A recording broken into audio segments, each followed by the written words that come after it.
I'm going to speak English because I don't speak Hebrew, but thank you for inviting me. I appreciate it. So what's the trouble with troponin? I think many of us who take care of patients know that the trouble with troponin is the phone call from the hospital on the patient who doesn't have chest pain, who doesn't have shortness of breath, doesn't have a cardiac problem, but has an elevated troponin. And the concern initially is, what's going on with their heart? Do they have a heart attack? I have no disclosures. Troponin was developed as an assay about 20 years ago, and Elliot Antman's review from 2002 summarizes the hope for troponin. The hope was that we had cardiac-specific proteins that were part of the contractile apparatus, troponin T, troponin I, that these would be released in a diagnostic manner by release from dying myocardium in myocardial infarction. Unfortunately, you go 10 years later, you look at the current guidelines for AMI, and there's a lot of caveats. Suddenly, it's not just MI, it's also, if you go to the bottom, heart failure, it's stress, it's sepsis, it's renal failure, it's neurologic problems, it's hemorrhage, it's even exercise. In fact, with the high sensitivity assays, we can now detect troponin circulating in the bloodstream of normal people. So the hope that troponin would be the test for acute myocardial infarction, like a pregnancy test, if it's positive, you have it, hasn't been borne out. We looked in our system to see how troponin was being used. And what we did is we looked at 13 hospitals, we looked at 92,000 hospital visits over 12 months. And we saw how many of these patients left the hospital with a primary diagnosis of acute myocardial infarction. Out of the 92,000, we saw about 2,400. 90,000 had some other primary diagnosis.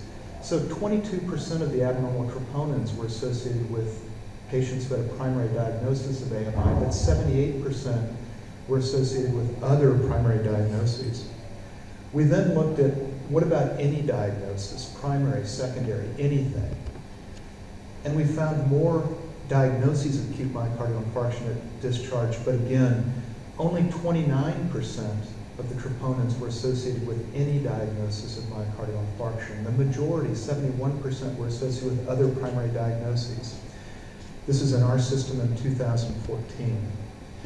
If you break this down as a contingency matrix, we see that the overall disease prevalence is fairly low. If you choose primary AMI as an endpoint, the disease prevalence is less than 3%.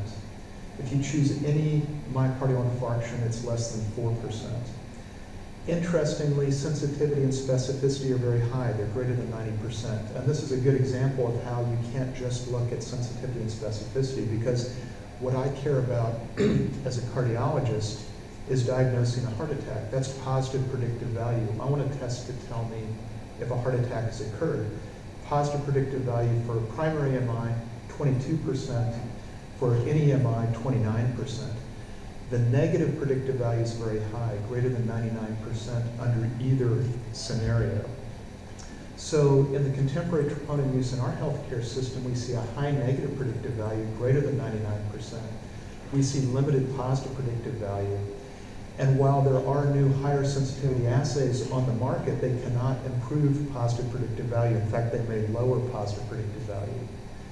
So how do we improve this? How do we get better positive predictive value? We looked at patient selection in our system. We thought this was an opportunity.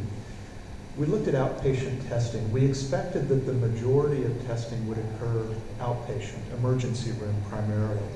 We found only about half, 55%. We used an expert panel to look at the patients and figure out, was AMI something that was possible? These are people with chest pain, shortness of breath, showing up in the outpatient arena, about a quarter. AMI unlikely. Did they have diagnoses that abdominal pain, back pain, shoulder pain, something that could be atypical, but still possible? Or AMI not expected. Half the patients' AMI is not expected. These are patients coming in with urinary tract infections. They're coming in for medication refills. They're coming in for other clearly non-cardiac issues, and yet they're getting tested. It gets worse on the inpatient side. Almost half the testing is on the inpatient side. These are patients who have already been admitted to the hospital with a diagnosis. Some are admitted with a cardiac diagnosis, so AMA possible was about 11%. AMI unlikely was 20%, but 2/3 of the patients really not expected. These were patients admitted with fractures, elective surgeries. These were people with sepsis. Sepsis was the #1 reason we saw for troponin testing. So why is this? Troponin negative. A negative troponin test is extremely good at excluding AMI. Negative predictive value is greater than 99%. If I'm a hospitalist or an emergency room doctor, I'm probably more interested in making sure there's not an AMI. But as a cardiologist, I want to identify the patient with an AMI so that I can treat them. So positive troponin is much more interesting to me, but unfortunately, it's a poor predictor of myocardial infarction. In our system, most of the individuals, more than 70%, with a positive troponin, elevated troponin, do not have myocardial infarction.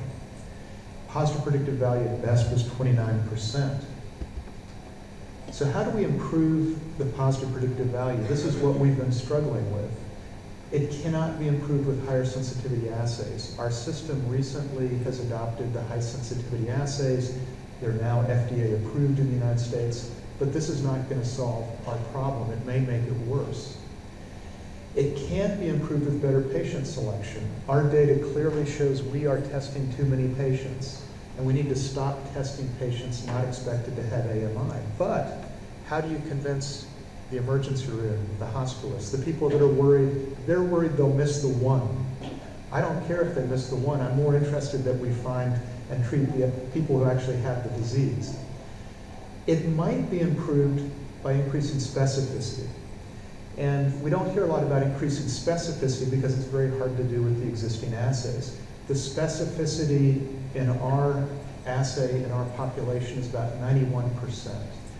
If you increase specificity to 95%, you could increase the positive predictive value to about 50%. And if you could increase it to 99%, you could increase it to 75%. But what do we measure? I think one option is to measure troponin, but to look back at the assay. The original assays in animal models show that the troponin that was released after myocardial infarction was a whole protein, not degraded, in a complex, troponin I, troponin T, in complex, whole protein. Our assays don't look for that. They look for a small peptide segment that could be a degradation product. So there may be a better troponin assay that's more specific. Or we may need a different target. Perhaps we need to look at cardiac-specific nuclear proteins, transcription factors that would perhaps only be released when the cell actually died and when you had loss of nuclear membrane integrity. So we're not sure if we can improve specificity, but we do know we can improve patient selection. Thank you.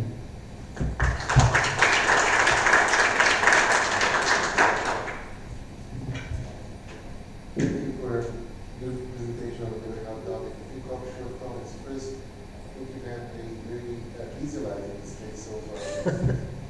Once you hit the high sensitivity troponin, then you'll see the life looks like it's much better. Second, I think the specificity of troponin is very high if you view it as a marker of myocardial injury rather than myocardial infarction. It's not, these values are not false positives. No. They do indicate myocardial injury, which might come from various causes such as sepsis and coagulation.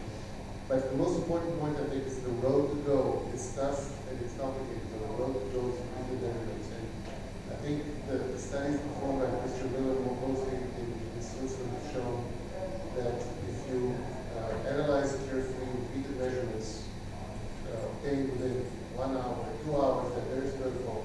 The specificity improves markedly. There's some debate whether you should absolute changes and relative changes are the key to it.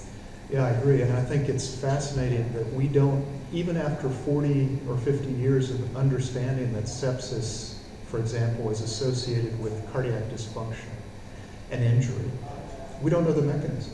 We don't know what's happening. Is it ill humors? Is it sympathetic activation? We don't know. So I think it is interesting. I just want to do a different view of what Ron said. It's very short. From our experience and we want to publish it, when you talk about high sensitive troponin, you talk about 199 percentile and the level of detection of troponin T is 5. From our experience, if the initial test is under 5, okay, and it's more than 2 hours after the chest pain, the chance of having acute MI is virtually zero. So I think that there are certain cases where you can take values of under 5, and one test will be good enough. Yeah, and I think that's what the emergency room wants. They want to know nothing. The problem is what happens when it's elevated. And one more point. Sure. The troponin is not the whole story. Troponin is one of the things you have to take care of in mind. ECG, the history, and so on. So I think we've become technocrats of seeing the test. Sometimes we don't really let the patient and the ECG. I think it demands a bit more finesse out of to interpret the ECG and to get a good history of the patient. And that's the phone call to us. Thank you.